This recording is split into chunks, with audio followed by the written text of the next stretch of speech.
Hello everybody, I'm David Kaufman, Professor in the Faculty of Education at Simon Fraser University. I want to thank the organizers so much for inviting me to share my work with you at this conference.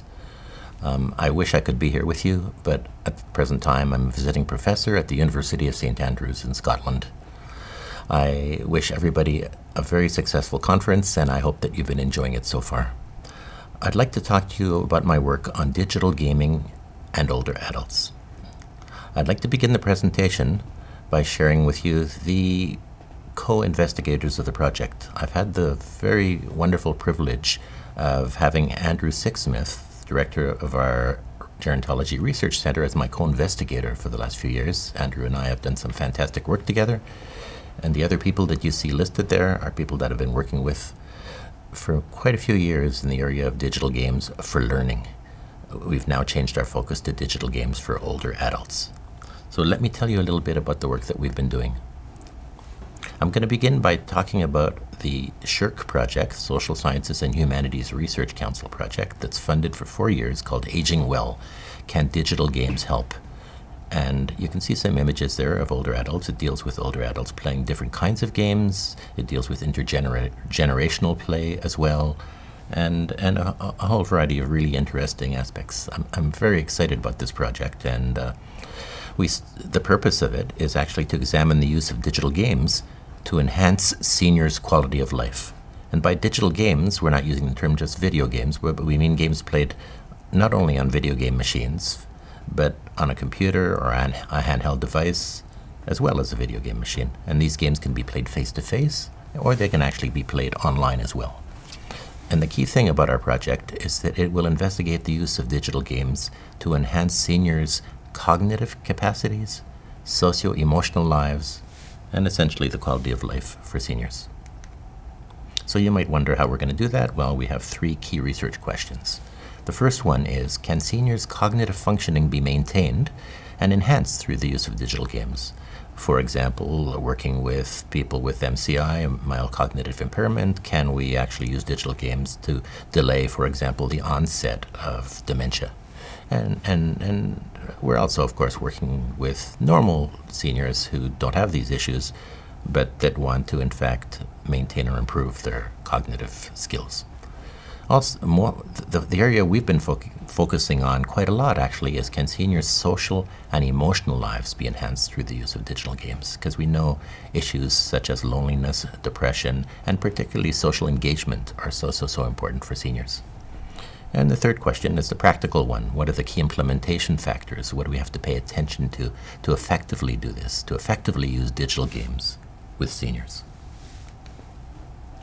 So to give you a little bit of background, we already have a fair amount of evidence suggesting that technology can provide people, and particularly older people, with meaningful and engaging activities. And games, being one type of technology, digital games, can contribute to older adults' happiness, life satisfaction through cognitive exercise, social interaction, and even physical activity. In particular, technology-based games promise many benefits, but the thing is that the research is just getting started, and it's fairly sparse at this moment on whether and how we can realize these benefits. But what we do know is that evidence from young people who have grown up playing digital games suggests that they have developed skills such as shutting out distractions, switching attention, and a variety of other cognitive skills. So these are the skills that could equip seniors to better cope with the cognitive declines of aging.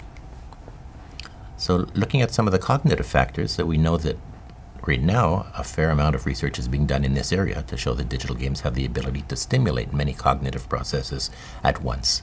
5 areas that typically are considered by researchers in doing their work with older adults are reaction time, attention, memory, problem solving, and reasoning. In the area of social emotional factors, digital games can be used to offer adults a fun and playful context to improve their social connections. This in turn may help to improve their quality of life, their well-being, their health, and their cognition. And we know that there's a fair amount of research to show that there's a connection between some of those social emotional factors and cognitive functions. For example, depression, loneliness, issues like that have been shown to be associated with cognitive decline. So at this point, we have 3 current research projects that we've done and one that we're just beginning. The first one, immediately we did a large-scale survey of older adults, and that's what I'm going to speak about today to give you a little sense of what's going on. I'm going to mention briefly the Wii bowling study that we did, Wii being a video game machine with motion detection that lets you move around while you're playing the video game. And then we did a survey of a massive online role-playing game called World of Warcraft. So looking at the survey of older adults, we took our research team, and in Vancouver we surveyed 890 English-speaking older adults. We did this in malls and in senior centers all over the place. And in Ottawa, Montreal, and Quebec City, 330 French-speaking older adults. And we surveyed them on their non-digital game playing as well as their digital game playing. And we found, by randomly selecting people that just walk by and were willing to fill out our survey, that about half played digital games. So what was the purpose? We wanted to explore a series of questions with older adults 55 years and older who either play non-digital games or digital games. Like, with whom do they play, which games, how frequently, the reasons they play, their perceived benefits, barriers, what kind of changes do they feel are happening. So we used a print-based, mainly closed-ended questionnaire. So just to give you a sense of some of the results that we obtained, first of all, we had roughly 2/3 of the respondents were female. You might wonder why that's the case. Do females play more video games? But I think it's because females are nicer and they're willing to fill out our survey in the malls and other places. And also that's, since many of our surveys were done during the day, that tended to be the population that was around. The age balance was very, very nice. You can see we had quite a few younger seniors, if you like, the typical 65 to 75 ones, and then the third age, 75 plus. So we had a nice spread there. And in fact, most of them still live at home, but you can see some lived in assisted living facilities and other places. 80% of them were retired. So we asked them a series of questions. How many years have you been playing digital games? And we found a nice spread, but what was interesting is that half of them had been playing for 5 to more than 10 years. And in fact, most of them, 84%, have actually played digital games in the past month. And during the past month, when they do play, you can notice that about 1/3 of them are actually playing almost every day, 5 to 7 days a week. Also during the past month, we find that when they do play, typically they're playing quickly, like an hour or less. Although a fair number of them, like 39%, will play 2 to 5 hours when they do play. So one area that needs work is in terms of the social games and the games that will lead to social engagement. In fact, online, only a little over 1/4 actually are playing these games online. So there tends to be a lot of play going on, but a lot of it tends to be alone.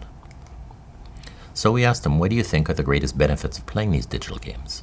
And they could select more than one benefit, but the big one was mental exercise, 83%. So you can see most people say that, but also the second biggest one was enjoyment or fun.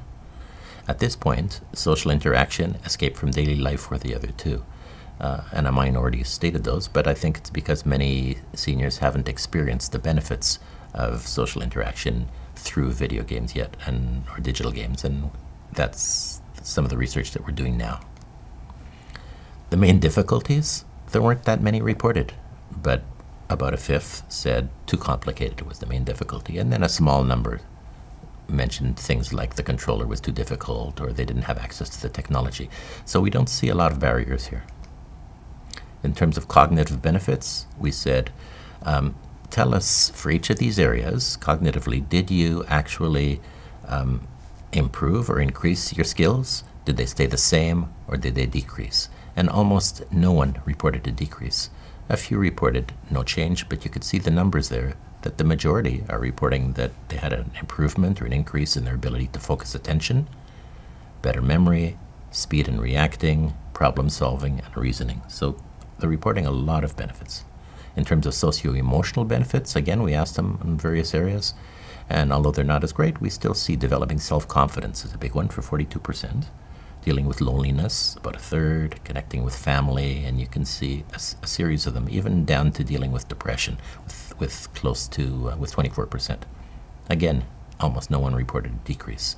So we see a lot of reported benefits of playing digital games, with few barriers. So the conclusions here would be that a large and diverse group of older adults are playing digital games on a regular basis. Many players are reporting cognitive benefits, and there's a positive relationship, which I haven't shown the data for, but we found a positive relationship between skill level and cognitive benefits. In other words, the better you get at the game, the more you improve, the higher the cognitive benefits you get from it. And you'd expect that because as you go to higher levels, the games become more challenging. And also many players are reporting a number of socio-emotional benefits. And by that I mean things, as I mentioned, like decrease in loneliness, decrease in depression, increase in social connectedness, making new friends, things like that. So what are the next steps here? Well, the first one is that we wanted to do a research study investigating social emotional benefits in more detail. So we took a game called Wii Bowling, which is a virtual bowling game, and you can see a little picture of it on the left there.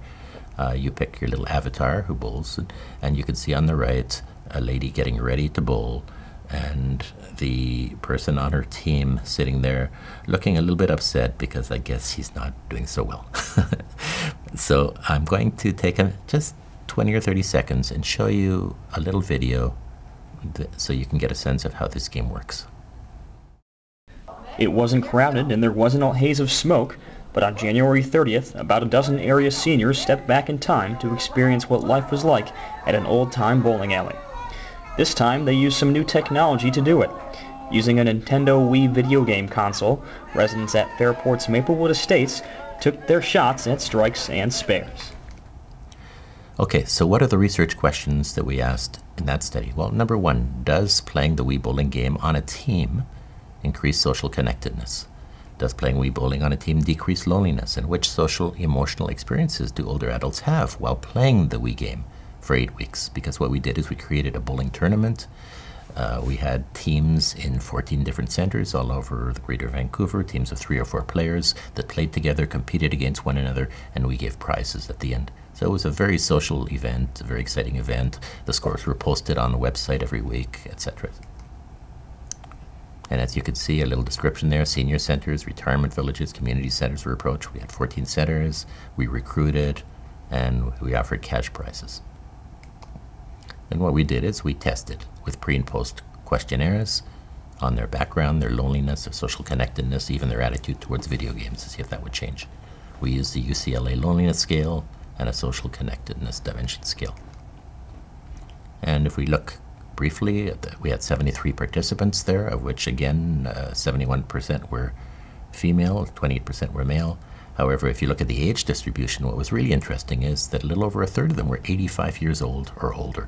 So we had a very nice spread, and we wanted to work specifically with older adults here, so we said 65 was the minimum age, and you can see a nice balance in age. So what did we find? We found that playing this game increased social connectedness and reduced loneliness.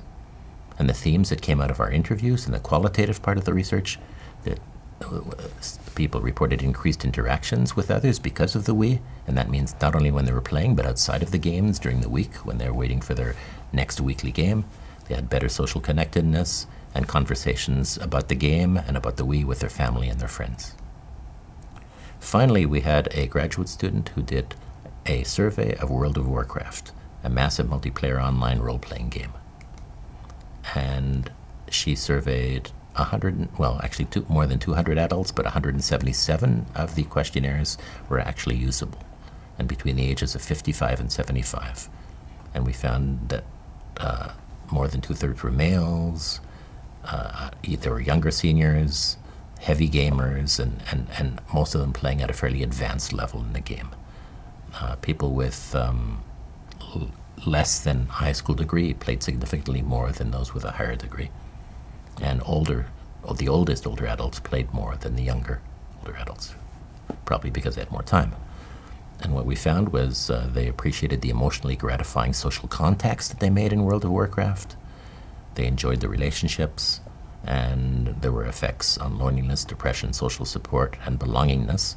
That if you had a good guild, which means a group of people that play together regularly over time, that we had the better that the guild was, and the more positive it was, the better were the effects, as you would expect, on loneliness, depression, social support, etc.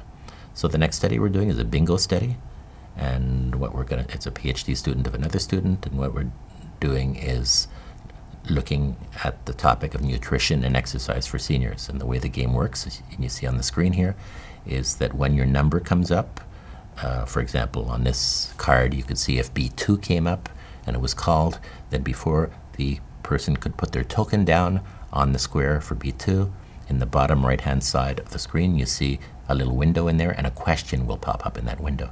And the question will be about nutrition or exercise. And if they answer the question correctly, they can put the token down on the card.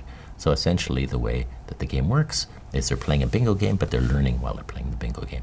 And the same questions will always, the questions will have feedback, same questions will always have feedback, and the same questions will pop up a few times, so you'll learn the material.